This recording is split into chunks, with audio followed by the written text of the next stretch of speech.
This Valentine's Day, whether you are single or attached, or looking for love, or in a 50-year marriage, or living alone, or in a house filled with children, there is one person that needs your love and attention and care and kindness more than anyone else, who has actually been begging for your love for years and felt neglected. And that person actually is you. Self-love, we're going to talk about that today.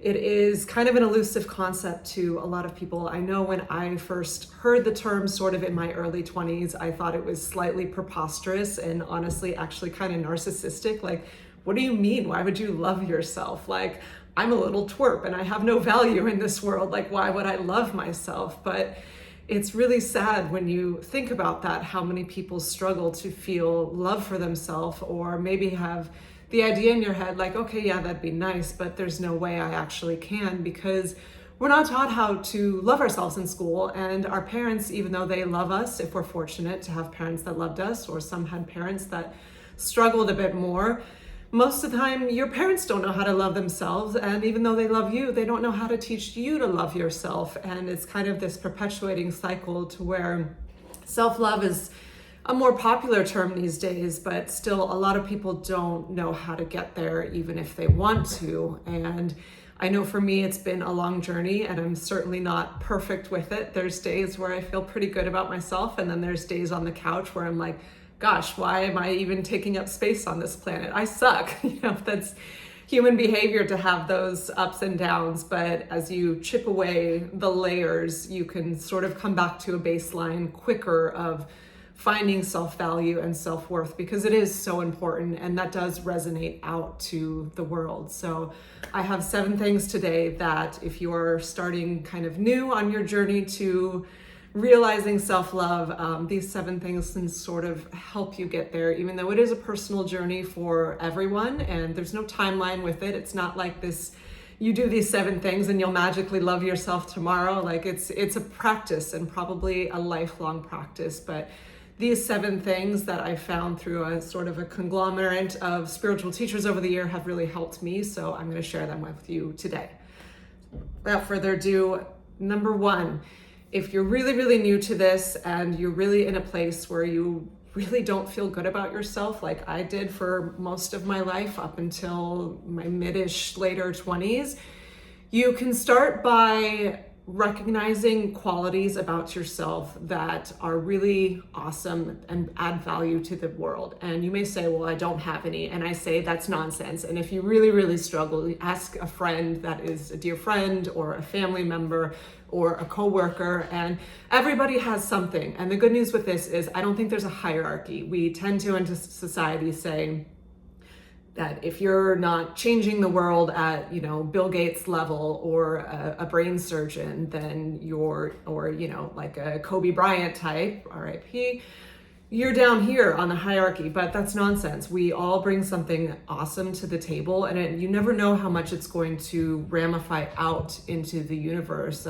So examples of this are, maybe you're someone that can always make someone laugh. I have a coworker, hi Vinny, if you're watching, I can be having the most piss poor, like grumpy day, and he always makes me laugh from just like a super awesome, kind-hearted, really genuinely happy place. And that is so valuable to have. Maybe you're a really great listener. Maybe you're someone that can always get the job done. Maybe you're an amazing mother or father. Maybe you're a great cook. Maybe you're a great gardener. Maybe you're really great at organizing and you help other people organize.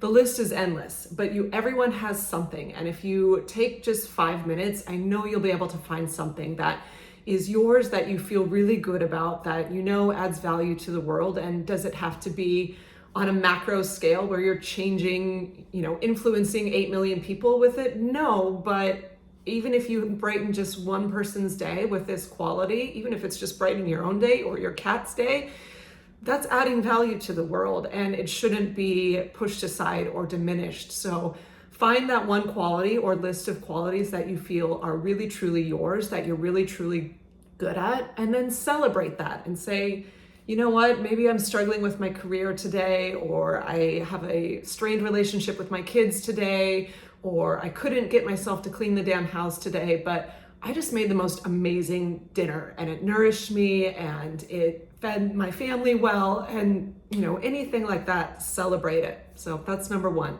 Excuse me. Number two, recite your personal mantra.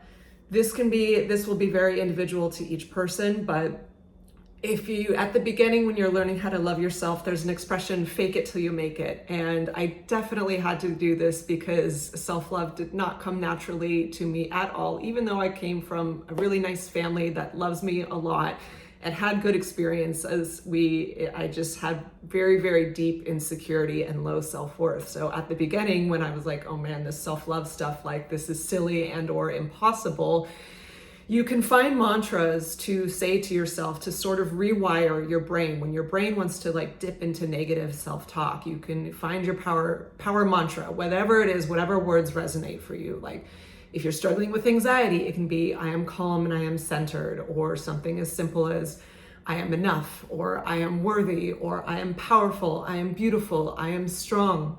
Whatever it is, find something that kind of pulls you out of that negative self-talk. And you'll find that your brain slowly but surely starts to rewire, and it becomes not just a phrase you're saying, but something you actually feel in your heart. It will start to shift if you start saying it enough, especially in those moments where you start to spin out and feel like, man, I'm just a junky person, which is sad, but we all get there. Snap out of it, step into your power. I'm a beautiful, powerful, talented goddess, whatever it is. It may seem silly at first, but I promise if you just own that and keep saying it, you will start to believe it. So that's number two. Number three, forgive yourself. We all make mistakes. We all screw up. We all have things we're like, oh my God, I can't believe I said or did that or dropped the ball on that or missed out on that opportunity or hurt that person in some way. It's okay. Life is, we're all here to learn and grow. And if we never made mistakes, we would never learn or grow anything. There's a phrase called hormesis, which basically it's a phenomenon in nature where you have to stress the plant or the organism in order for it to grow. If it's not put under those like harsh environmental stressors, then it actually never grows and thrives. So I think that's the same for humans. We have these trials and tribulations to help us grow stronger.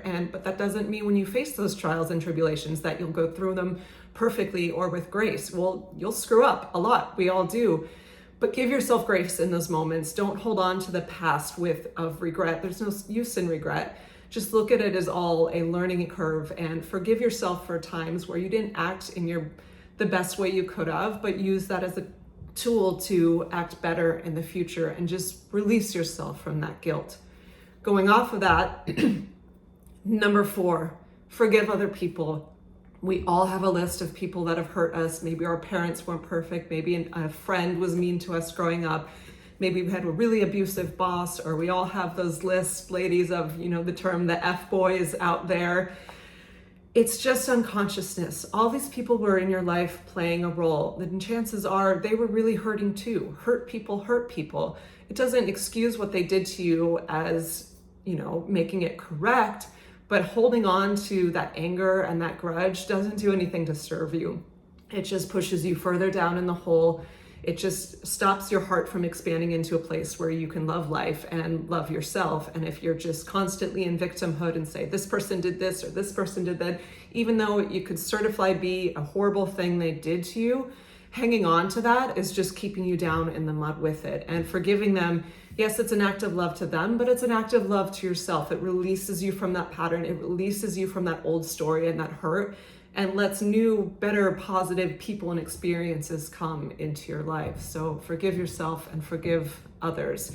Remember, especially with parents, a lot of people have really strong grudges to their parents. So they didn't do this or they didn't do that. And yeah, maybe they didn't, but remember your parents are just people too. And especially generationally, if you go back to, I'm of the age where my parents were boomers, and they didn't have the tools we have now. There weren't all these self-help books and videos on YouTube, and a lot of times they were younger and they didn't have time to go through their own existential crisis to figure out their shit. Like, they were kids who had kids, and they, most of the time, even if they failed you, they were still doing their best. And so releasing that story of anger towards your parents for not serving you in a better way can be very empowering. And then you can flip it around and see, they weren't perfect, but they did their best. And how can now I, as an adult, love them back and sort of heal that karmic circle?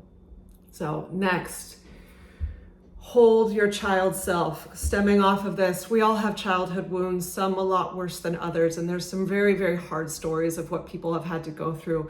But it doesn't have to be something you carry with you forever. And one way you can sort of heal that, even if you can't heal your relationship with your parents or whoever hurt you because they're not here anymore, or it's just not possible with where their consciousness is at, you can go back and try to heal your childhood self. And this is another thing, when I first heard of it, I'm like, this is dorky. Like, I did not grow up in the Eckhart Tolle generation. I grew up in a very black and white household. And so the concept of like energetically holding your child self seemed very woo-woo to me, but it actually was really, really helpful when I leaned into it. And you can sort of, whether it's through a physical photograph of your child self, or I actually have a stuffed animal I had still from when I was a child, you hold on to that, you can sort of tap into that energy, or just have a picture in yourself, or you can physically even hold yourself now. And give yourself love like you would your own child. Or if you don't have children, I don't have children, most people have had a pet that they've dearly loved, or you can, feel everyone has loved someone or something. And if you feel into that energy in your heart and then just sort of imagine transferring it, holding your child's self, I do believe that can sort of transcend time and give yourself that love that you've maybe felt like you didn't get when you were a child. And that's why we have these wounds now, and this hurt as adult is almost always stems from some kind of whatever the heck happened in childhood. But those wounds don't have to be a crutch or a handicap. They can actually be a superpower.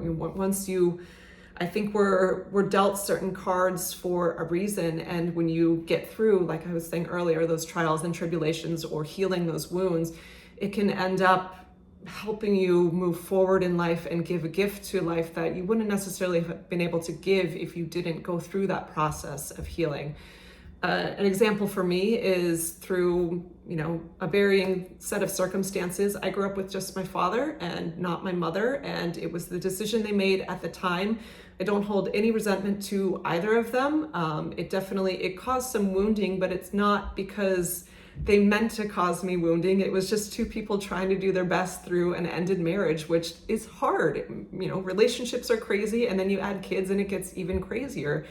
But as I and it took a long time to kind of meander through the process of healing, of being separated from my mother when I was young, it actually turned me into a really great teacher. And I've worked with kids for 10 years and got to sort of nurture and guide kids as a woman in a way that I felt like I sort of missed out on, not because I was robbed from anything from life. I think this was just my path. Having that wound in the past has helped me to give something to, I've worked with hundreds of kids now, and I think it's been a gift. So hold your child's self, give them the love you feel like you didn't receive then. You can give that to yourself now, and you will kind of transcend those wounds and be able to give something greater of yourself to the world. Number 6, accept exactly who you are in this moment.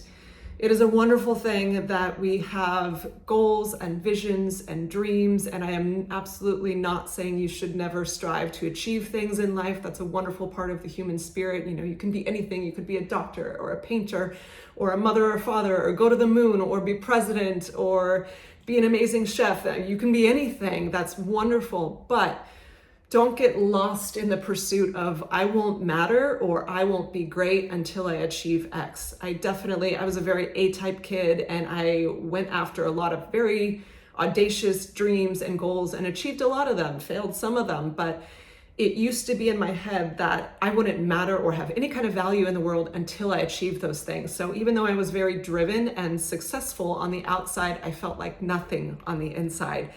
So you have to enjoy the process and have your goals and dreams and visions and plans, but know that if you don't achieve them, it's okay too. And that doesn't diminish your worth. You're awesome just for going after those things. And there's no hierarchy. I alluded to this earlier. We tend to, especially in Western society, but this is a age-old human thing where we set up these hierarchies of, well, this person is a stock market broker and you just work at a grocery store, so therefore they're above you. But that's BS. Let me put that in your head. That is BS. No one is actually above you. We're all playing different roles. Just like if you look in nature, there's trees, there's plants, there's frogs, there's bugs. Something is, lowly as an earthworm. If we didn't have earthworms, the entire ecosystem would collapse. If we didn't have bumblebees, the entire ecosystem would also collapse too. But then we look at things like, oh, the redwood trees and they're so magnificent, or the ocean, and but yes, those are beautiful, but you can't have one without the other. And the human fabric and design is the same way. We can't all be stock market brokers or Kobe Bryants or whatever the hell celebrity actress is most famous right now. We need grocery store workers, we need plumbers, we need electricians, we need garbage men, and COVID with quarantine clearly showed that. It doesn't matter what you do. No one is actually above you. We're just playing different roles. Even in the workplace, you can have your boss's boss's boss's boss. Okay, they're playing that role, but without you, their role wouldn't exist. So those outside things we do, it's nice, whatever you want to plug into, but at the core, at the center of it, we're all humans and we're all brothers and sisters here. And I think if we let go of these judgments and seeing other people as better than us, we would be in a lot more peaceful place. Which brings me to my last one, number 7, know that you are enough. This is kind of a continued extension of that, but when you look at nature at something like a magnificent creature, like an elephant, and just stoic and massive and beautiful and intelligent, and just this exquisite creature that's sharing consciousness with us on this planet, you don't look at that elephant and say, yeah, but how much money does it make? What neighborhood does that elephant live in? Yeah, how many kids does that elephant have? What school did that elephant go to? Like, that's preposterous, right? But we do that to ourselves as human. And again, it's nothing wrong to have those goals or aspirations, but they don't make you inherently valuable. And when you look at this elephant, you don't love it because of those ridiculous human things that we tend to value ourselves off of. You love it because it's this beautiful creature. And you don't compare it to, say, a frog and say, oh, well, that frog is, it's okay, but it's no elephant. And you don't look at the elephant and say, oh, the elephant's okay, but it's no waterfall. Like, that's ridiculous, right? It's all just this fabric and tapestry of beauty and magic that are sharing nature. And we as humans are part of that. All of these things, this value system we've created to feel worthy, it's made up. And there's, again, if it's things that you do in life that bring you joy, that's great, but they don't actually make you more valuable than you already are. If you've ever just looked into the eyes of another human, really looked at them and put all the, oh, well, this person's a social media influencer, so they're beautiful. Get rid of all that noise and just look at each other, human to human. We're beautiful and we're all brothers and sisters, and screw countries, they, beyond religion, beyond politics, beyond where you live, beyond what you do for a job, we're all sharing nature here with beautiful elephants and trees and frogs and blades of grass, and everything is woven together in this tapestry in a kind of magic that is way bigger than any of us would be able to comprehend or explain. But if we just drop the pretense and drop the pressure to be all of these things, to measure up in society, and just looked at who we are here now, naked, and appreciate that, that can bring you more to a sense of self-love, and I think would bring the planet into a better place of balance too, when you're not clamoring to be better than people, clamoring to make more money, clamoring for power, clamoring in war and politics and my country's right, no, my country's right. If we could just drop that and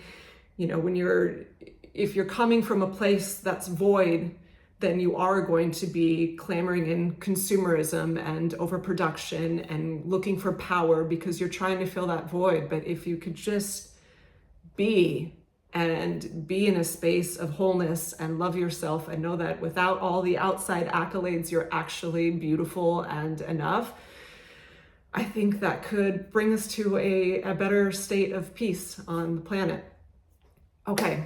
So that is it for today. Happy day of love to you. I think Valentine's Day is just an American holiday, but why not spread the love to the whole planet? Not by buying a bunch of things, but by tuning into loving yourself first and then taking that out into the world and loving as many people and places and things as you can. Thank you for watching and blessings to you.